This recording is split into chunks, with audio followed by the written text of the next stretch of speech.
All right, let's do it.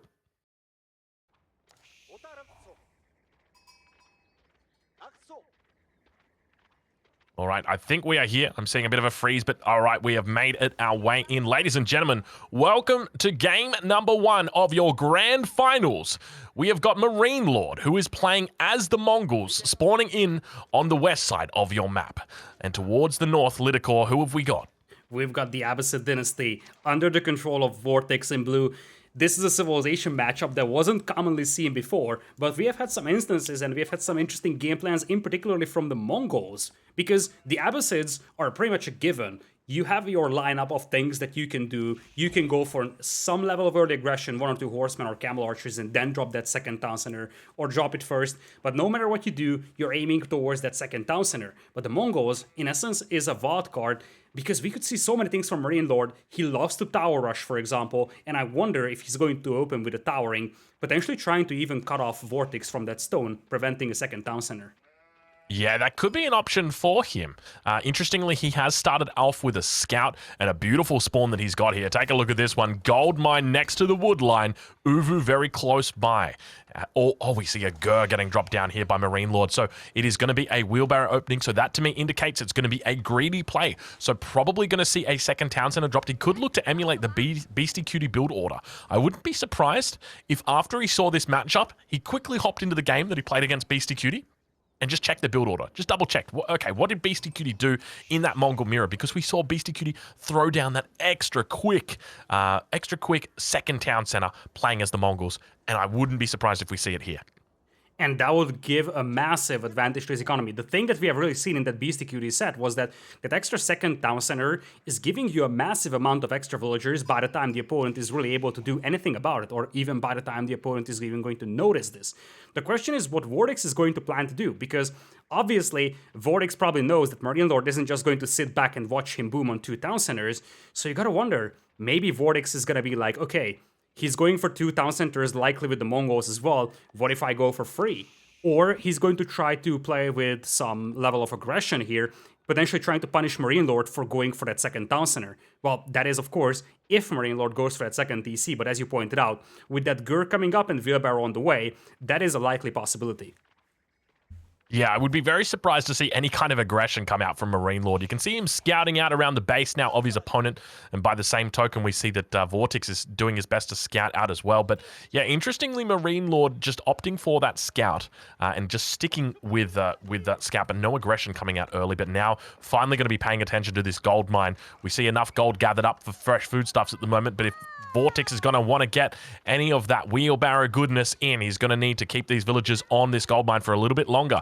You can see the way the scout is standing in between the villagers and the mining camp, intentionally blocking back that path, and villagers having to take a long way around, being so cheeky, so annoying. He's going to be coming up and killing that sheep, not the poor sheep. And now at the same time, the Mongol Khan is going to be looking to focus down the sheep, almost a little bit of a bait outright here. Look at that. MarineLorD actually just turning his attention towards the sheep instead of the villagers. I feel like that's actually a pretty big win there for VortiX. Yeah, that's a big win there, because he's going to get the gold he needs. Now, obviously, he's trying to kill that Khan right there, but MarineLorD will just pop the speed arrow and run away once his Khan is low HP, so he doesn't really sweat about this one. But as you pointed out, VortiX just wants that gold. He's willing to sacrifice 2 sheep for that, especially because he managed to take down 1 sheep from the opponent. And VortiX, of course, is playing the Abbasid, so losing 2 sheep, not a big deal. There is the deer stones coming in. Other side, it's going to be the economy wing in all certainty for VortiX. The Khan is still out there, and we're seeing some more hits coming in here from that scout, so you got to be careful not to lose that Khan here if you're a MarineLorD. Yeah, you can see that he's saving the speed arrow now, just going to be tapping it around at the end of, or very, very close to the end of the health bar. But wheelbarrow coming through for VortiX, both players opting for Dark Age wheelbarrows here, and he has saved up enough gold for that fresh foodstuffs as well coming through for him. So definitely going to be just playing by the standard rulebook, it seems, already going out for stone as well. So I'm curious to see whether we're going to have military production added in here, but I would suspect Oh, we do indeed. It is a stable. Look at that. So stable going to be coming down. I'm curious what the response is going to be. Now, this is going to be shown to his opponent as well. MarineLorD is going to see this this stable, so he's going to know, all right, well, I'm just going to make a barracks, you know, and then that will be my way to defend. But he doesn't have too many buildings out there that are prone.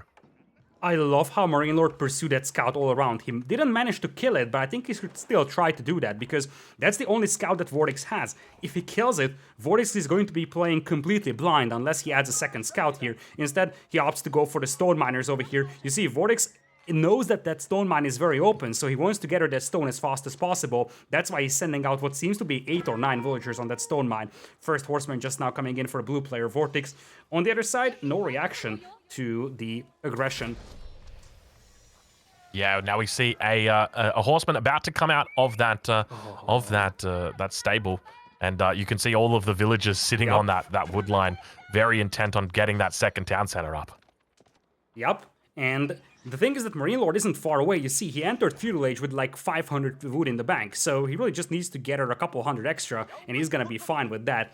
He needs less than a minute to drop that second town center, and that is before that first horseman arrives. This is the brutal thing about this one. And this is something that the Abbasids do have trouble dealing with, because they simply can't accelerate their age-up process. They can't just rush Feudal Age to get some army out before that second town center goes down. So, that scout could be intercepted. Manages to stay alive for now, but now the horseman just chasing down the Khan. Beautiful control coming out from MarineLorD, not skipping a beat at all, doing a very good job. But now we actually have archers in queue coming out for VortiX. Hold on a minute. Has VortiX abandoned the second town center? Is VortiX has abandoned the second town center, potentially? Look at this one villager just sitting on stone right now. He never dropped the second town center. He spent all of his wood. He's invested it heavily on resources.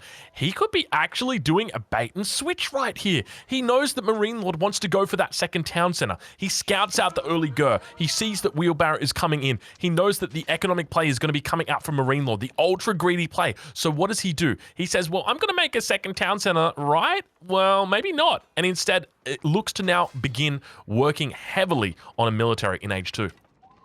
The sort of concern right now for VortiX is that he spent a lot of time gathering that stone, so this was a little more than a bait.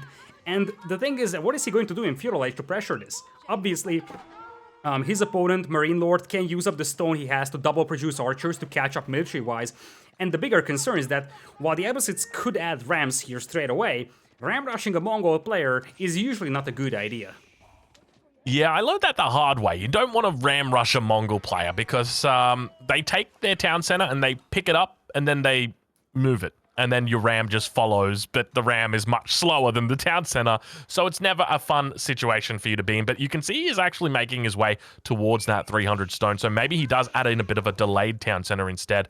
But very curious opening coming out from VortiX, the fact that he's added in military so early against a Mongol opponent, despite not scouting out any kind of aggression other than just your typical Khan scout opening that we do see. But there it is, ladies and gentlemen, and the ram is coming down. I mean, realistically, he doesn't have the units here to defend this ram, because he's going to need to bring this ram into the base of his enemy, and the villagers are going to be able to siege it down. Exactly. And the question is whether he's going to be able to trade out those villagers for the ram, because that's what he's going to need to do. And look at how MarineLorD is splitting up his scouts. He's sending the scout to the opponent's base, sees whether or not VortiX is adding that second town center. He's using the Khan on the front line, trying to find the enemies that are coming towards his base. It's a possibility that he even saw that ram coming up, and looks like he's now moving up the barracks in the range of that Ovu. He currently possesses only a 2 villagers lead, so losing villagers here, destroying a ram, would definitely put him into a villager deficit position, but obviously he already has that second town center working for a while. And the key thing here for him, I believe, is that he's got 700 stone in the bank, so that's a lot of double training. And as the ram goes in, here comes the town center. Now, the horseman could do a ton of damage to that TC out there, so you still gotta be careful if you're a MarineLorD. Oh my god, he's trying to block it. Oh my, no way! He's gonna get it. Oh, he blocks the town center! He's going to get the 900 wood gone. Oh my lord, it's terrible, terrible damage coming in. VortiX gets the complete around. Who needs a battering ram when you've got, look at that horseman. Oh my lord, it's beautiful. I've never seen such a beautiful sight in my life. Oh, we gotta give it a name. What do we call it? Oh, it's gotta get it. It's something that beautiful has got to be given a name. Lidakor, what do you call that? I just call him Come on, sadness. Chat, help us out. Help us out. That needs a name. We got to be given a name to something that beautiful. And now the second town center finally coming up back home for VortiX, and the lead is now absolutely massive for him. He's chasing away villagers here underneath the town center. The battering ram just doing battering ram things. Oh my god, it's a boy. Oh, he's got that up. Oh my god, it was so damn good. Oh. Ladies and gentlemen, welcome to game number 1 of your grand finals. VortiX victorious, and what a beautiful start to that one. Oh my lord. What a game. What a game.